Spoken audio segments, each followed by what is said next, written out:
The fog rolled in from the Pacific like a slow, heavy breath, cloaking the small Oregon coastal town in a veil so dense it blurred the boardwalk's weathered planks into soft shadows and muffled the rhythmic crash of waves against the piers, barnacle-crusted pillars, their groans swallowed by the mist. Sarah, a 32-year-old architect with sharp green eyes and a mind sharpened by years of drafting skyscrapers, sat alone on a splintered bench near the boardwalk's edge, her thin blazer clinging damply to her shoulders, its tailored lines useless, against the autumn chill that sank deep into her bones, leaving her shivering in the dim glow of a flickering street lamp. Hours earlier, she had stood in a sleek Portland conference room, her voice steady but her hands trembling faintly as she pitched a waterfront restoration project to a panel of developers, her vision of a community hub woven with green spaces, affordable housing, and public art dismissed with curt nods and tight smiles. The contract handed to a rival firm known for churning out soulless high-rises that prioritized profit over people.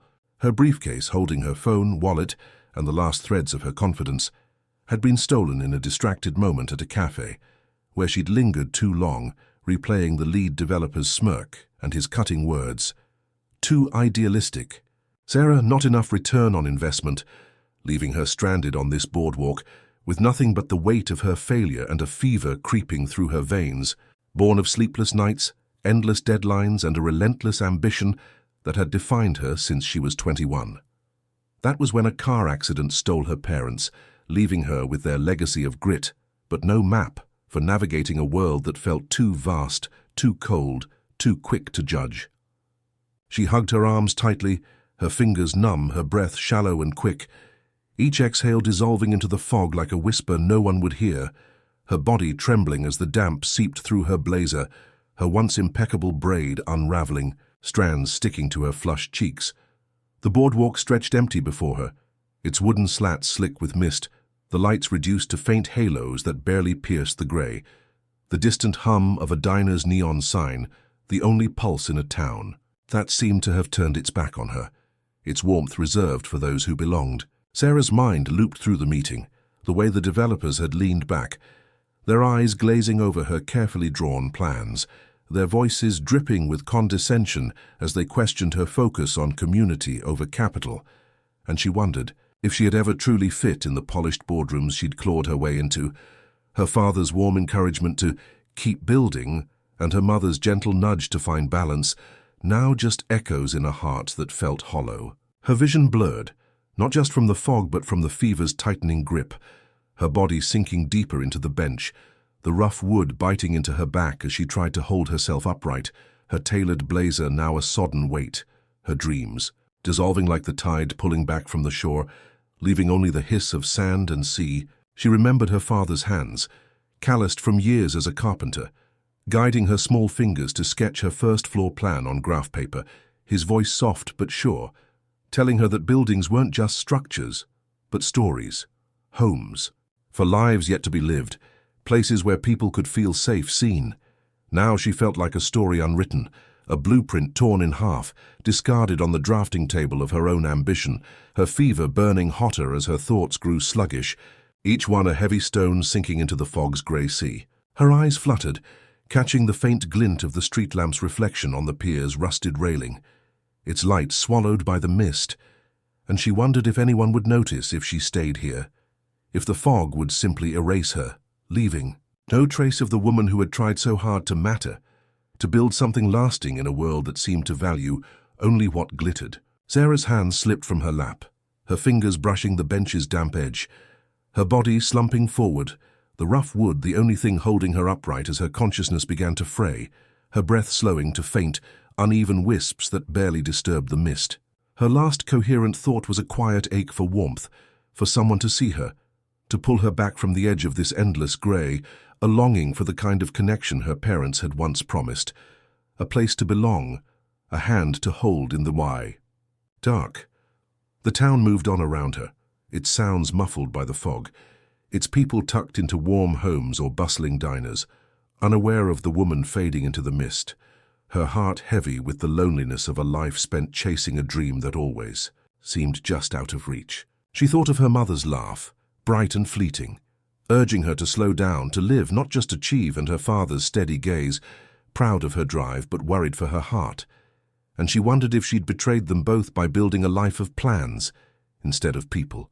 The fog thickened, curling around the bench like a shroud, and Sarah's eyes closed, her body giving way to the fever's pull, her mind slipping into a haze where the line between cold and warmth blurred, where the ocean's murmur became a lullaby, and the world faded to a soft, endless grey, leaving her alone, invisible, on the edge of everything she'd fought for and everything she'd lost. Michael trudged along the Oregon boardwalk, his worn boots scuffing against the damp, weathered planks, the fog so thick it seemed to swallow the world beyond his 7-year-old son, Liam, who clung tightly to his hand, his small frame bundled in. A threadbare coat too thin for the biting autumn chill that hung heavy in the air.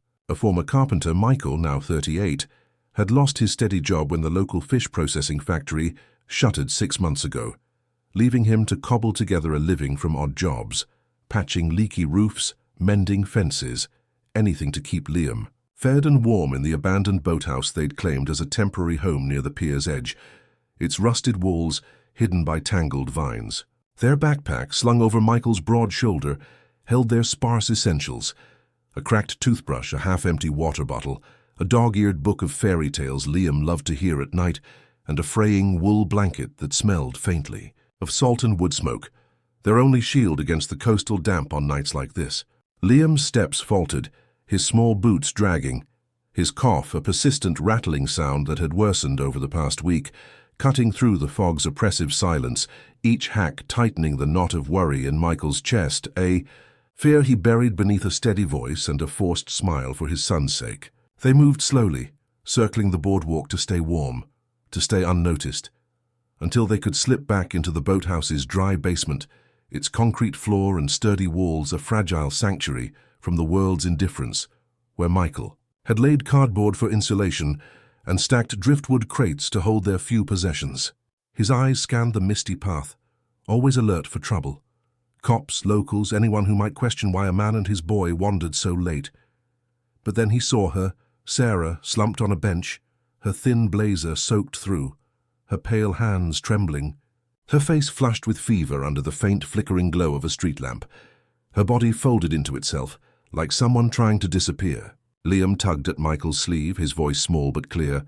"Dad, is she okay?" And Michael paused, his instinct to keep moving, to protect their fragile routine, warring with the pull of her quiet suffering, a raw vulnerability that echoed. The nights he'd felt invisible, clutching Liam in a shelter's cold corner. He knelt beside her, his calloused hand brushing her shoulder gently. "Miss, you all right?" But she didn't respond, her skin burning hot under his touch, her lips tinged with a faint, alarming blue that sent a jolt of urgency through him. Liam watched, wide-eyed, clutching the blanket to his chest, and Michael whispered, "We can share, buddy, right?" His son nodding with a trust that made Michael's heart ache, a reminder of why he kept going. Without a word, Michael slipped off his only jacket, its seams worn but warm, and draped it over Sarah's shaking shoulders, then took Liam's blanket, its edges frayed from months of use, and wrapped it carefully around her, tucking it tightly to block the damp chill, his fingers brushing a strand of damp hair from her fevered face. He felt a pang of recognition, not of her, but of her aloneness, a mirror to the nights he'd walked these streets with Liam, unseen, hoping for a kindness no one offered. Michael pulled out his burner phone, its battery icon blinking red, and dialed 911, his voice low but firm. "There's a woman on the boardwalk. She's sick, freezing. Please hurry." His words steady despite the cold now biting into his own skin, his thin shirt no match for the fog's damp grip. As he waited, he adjusted the blanket again, ensuring it covered her fully, while Liam huddled close, shivering but silent, his small hand resting on Michael's knee, a quiet anchor in the mist. Michael looked at his son, his voice soft. "We'll be okay, buddy. We can take the cold for one night."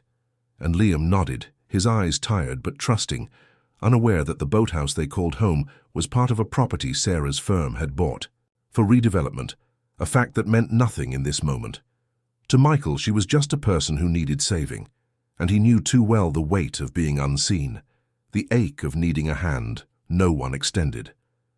The fog thickened, curling around the bench like a shroud, But for those fleeting minutes, Michael and Liam stood guard, their small act of kindness a flicker of warmth piercing the grey, a light in the mist that lingered as the distant wail of an ambulance siren began to cut through the silence, drawing closer to the woman they'd chosen to see. Sarah woke to the sterile hum of a hospital room, the oppressive fog of the Oregon boardwalk replaced by the sharp glare of fluorescent lights and the rhythmic beep of a monitor, her body heavy but warmed by a thin hospital blanket. It's sterile. Wait, a faint echo of the fraying warmth she vaguely recalled from the night before. Her throat was raw, her limbs tingling as sensation crept back, and a kind-eyed nurse adjusting an IV drip with practiced care explained that a man had found her collapsed on a bench, feverish and hypothermic, and carried her to safety, staying just long enough to ensure she was stable, before slipping away into the night without leaving his name. The nurse handed Sarah a crumpled slip of paper, its edges damp from the fog, bearing rough, hurried handwriting. "Stay warm. Take care."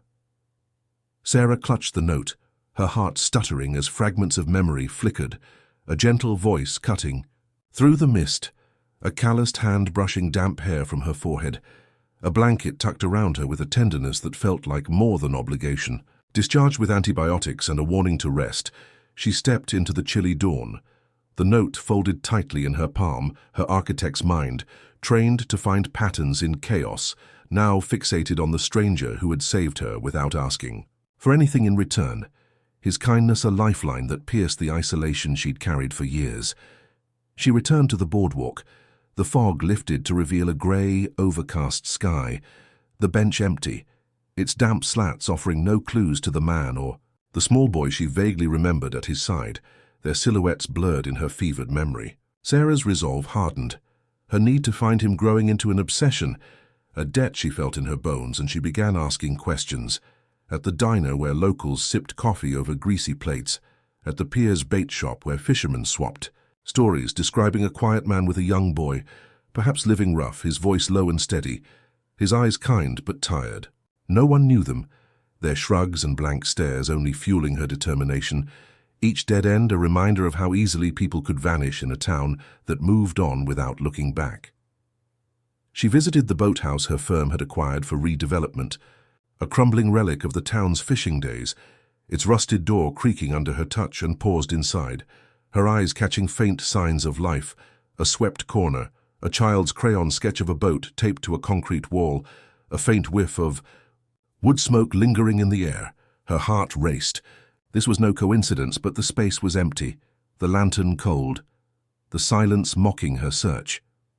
Sarah's days blurred, her work at the firm mechanical as she sat through meetings, her sharp mind drifting, her eyes scanning the streets beyond. The office window for a face she barely remembered but couldn't forget, the note in her pocket, a constant weight, its simple words, "Stay warm. Take care," etched into her thoughts like a blueprint she couldn't draft. She called her assistant, asking about her stolen briefcase, hoping for a lead, but found nothing, the absence of answers sharpening her need to repay a kindness that had shifted something deep within her, a crack in the polished facade she'd built since losing her parents a decade ago.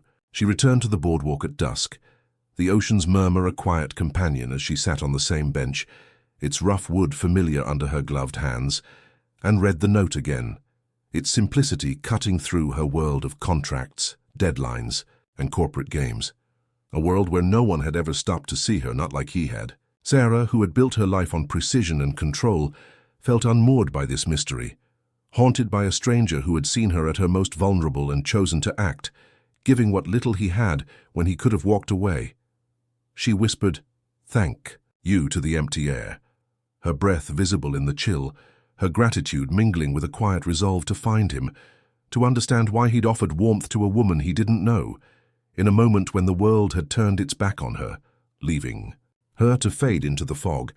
Michael swept the concrete floor of the abandoned boathouse with a frayed broom, its bristles worn thin, the soft scrape echoing in the dim, cavernous space near the Oregon pier, where he and his 7-year-old son Liam had carved out a fragile home. Among rusted beams and salt-stained walls, their sanctuary hidden behind tangled vines and a sagging chain-link fence. The boathouse's basement, dry despite the coastal damp, was their refuge, where Michael, a 38-year-old former carpenter, had laid cardboard for warmth, stacked driftwood crates to hold their few possessions, a cracked toothbrush, a half-empty water bottle, a dog-eared book of fairy tales, and hung a single battery-powered lantern that cast faint shadows over Liam's crayon drawings of boats and whales, taped carefully to the concrete walls. He kept the space spotless, boiling water on a camping stove for tea, teaching Liam to read by lantern light, his voice steady as he whispered promises of better days, though his own hope flickered under the weight of their reality.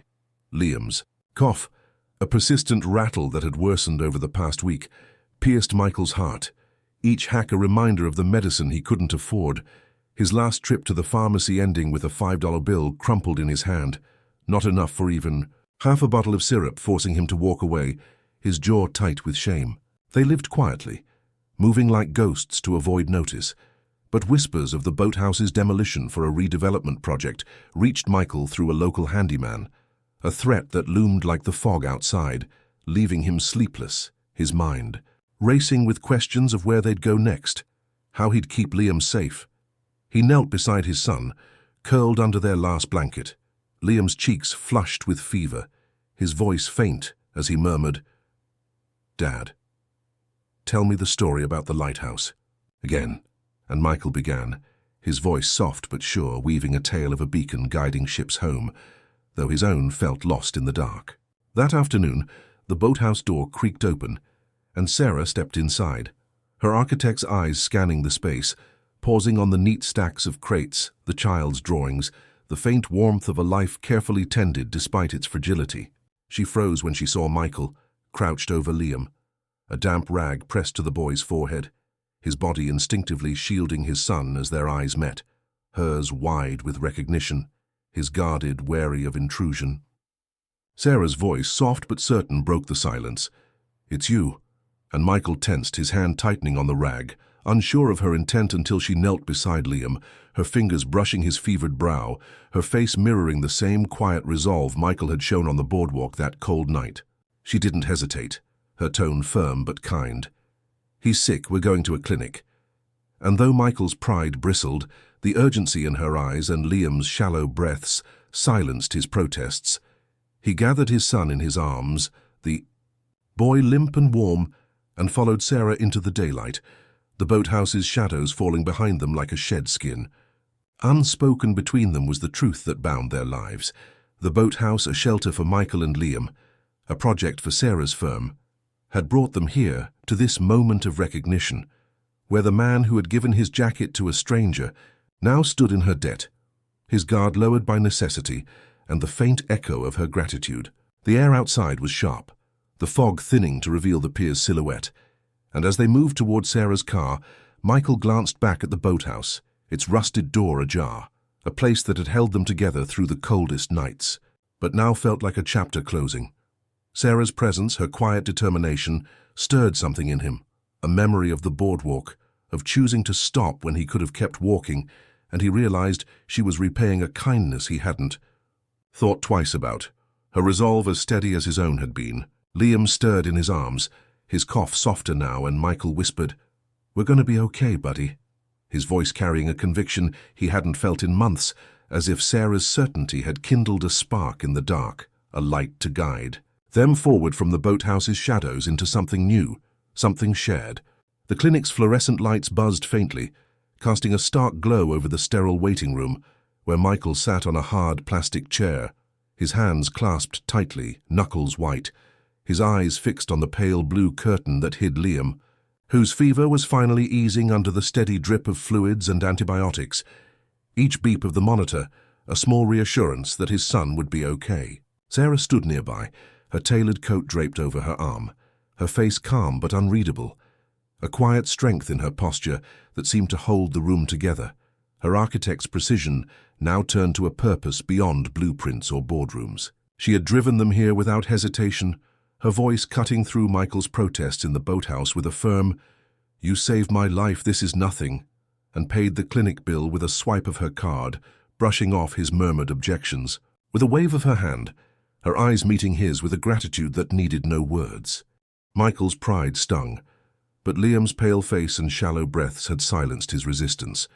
He'd followed her to the car, Liam limp in his arms, the fog outside thinning to reveal the pier's silhouette.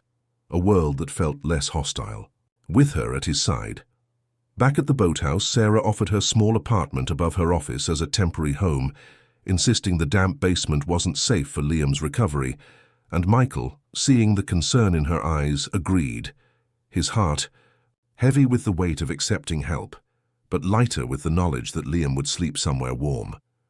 Days later, over coffee in her cramped kitchen, Sarah proposed transforming the boathouse into a community hub, a shelter, a learning center, a place for people like Michael and Liam, rather than demolishing it for condos, her voice alive with a vision that echoed Michael's own carpenter's heart, a need to build something lasting, something real. He agreed to help, his calloused hands finding purpose in sanding beams, repairing cracked walls and replacing rusted window frames, while Sarah secured permits, rallied volunteers, and ordered supplies, her boardroom sharpness softened by a passion that made her eyes shine. Liam, growing stronger each day, added crayon murals of lighthouses, whales, and starry skies to the walls, his laughter echoing through the half-finished space, a sound that wove itself into the rhythm of their work, tethering Michael and Sarah closer in ways neither named. They moved together like notes in a quiet song, not always in sync but never discordant.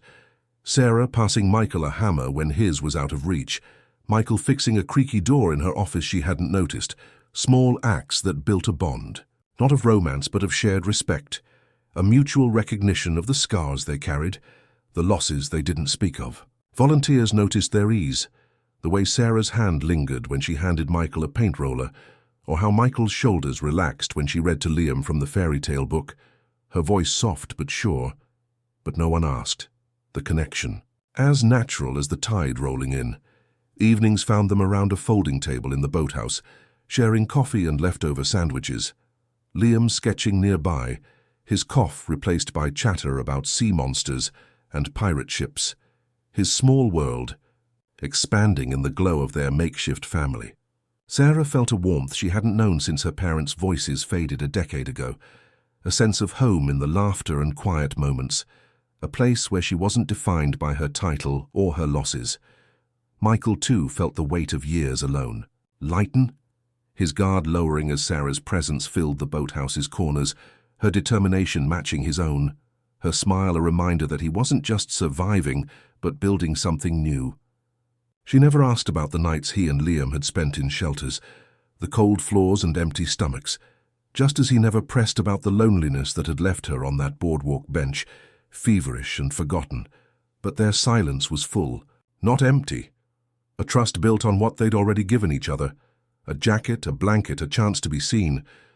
The boathouse began to transform, its rusted beams painted, new windows letting in soft coastal light, walls bright with Liam's colors, a space that held hope instead of shadows, its concrete floor now warm with possibility. One night, Sarah stood in the half-finished main room, her architect's eye tracing the lines of their work, seeing not just a building, but a story unfolding, one she was writing with Michael and Liam, a narrative of second chances that felt like her own. Michael joined her, carrying a freshly sanded plank, his sleeves rolled up, sawdust in his hair, and they stood in silence, the ocean's murmur outside a quiet underscore to their shared purpose. She realized she was no longer running from the void her parents left, no longer chasing boardroom victories, but building towards something whole, something hers, with two people who had become her anchor in a world that once felt adrift. The anchor's grand opening filled the transformed boathouse with a quiet, vibrant hum, its once rusted walls now bright with Liam's crayon murals of lighthouses and whales, the air warm with the scent of cinnamon bread baked by volunteers, the Oregon fog held at bay by paper lanterns strung across freshly painted rafters, casting a soft glow over tables laden with free tutoring materials, job referral flyers and steaming trays of soup offered without judgment to anyone who walked through the door. Sarah stood in the main hall, her tailored blazer swapped for a sweater dusted with sawdust, her green eyes tracing the crowd, children chasing each other past a chalkboard wall, locals sharing stories over coffee, volunteers stacking clean, towels for the new shower room, her heart swelling with a pride that felt more real than any boardroom victory. Michael moved through the space with quiet efficiency, his carpenter's hands adjusting a wobbly chair, checking the plumbing in the kitchen, his presence steady as the tides, while Liam, now healthy, his cough a distant memory, grinned from the chalkboard wall, adding a vibrant crayon star to his mural, his laughter a bright thread weaving through the room. A local newspaper article had spread online, its headline praising the Anchor as a haven born of sweat and compassion, detailing how Sarah, a rising architect, and Michael, a former carpenter with no formal title, had turned a crumbling relic into a community hub. But the story drew sharp criticism from Sarah's firm, who summoned her to a tense boardroom meeting in Portland, their faces stern as they criticized her for diverting company resources and naming Michael, a man with no financial background, her co-director, their voices laced with concern over optics and investor confidence. Sarah stood at the head of the polished table, her voice calm but unyielding. "I choose the boy who gave me his trust and the man who gave me his jacket without knowing my name, over a title that asks me to forget them," and walked away, her heels echoing down the marble hall, her decision to leave the firm a quiet rebellion against a world that valued profit over people, a choice that felt like freedom. Back at the Anchor, she found Michael fixing a leaky faucet, Liam sketching nearby, and when she said, "I quit," Michael studied her, his eyes cautious, then broke into a rare smile. "You're a terrible businesswoman," to which she laughed. "But I'm learning to be human," the words sealing a bond forged in shared purpose. That night, as snow dusted the pier outside, Sarah sat in the communal reading nook, a cozy corner with mismatched chairs and second-hand books. Liam curled beside her, his head resting on her lap, his breathing soft as he drifted to sleep and mumbled "Mum," the word landing like a gentle wave, pulling tears from her eyes as she realized it wasn't a mistake, but a truth woven from months of trust, of shared meals and quiet evenings. Michael crouched beside her, his calloused hand resting over hers, his silence speaking louder than words, his touch a steady promise that this moment, this family, was real, built not on blood or rings, but on a cold night's kindness that had changed them all.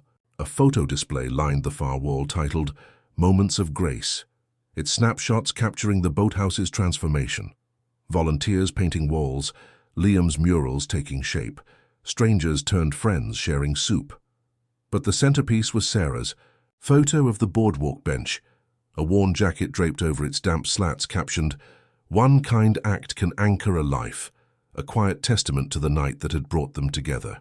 The Anchor hummed with life, guitar strums from an open mic in the back, the clink of mugs, the soft laughter of a teenager reading her first poem, and Sarah, Michael and Liam sat together in the middle row of mismatched chairs.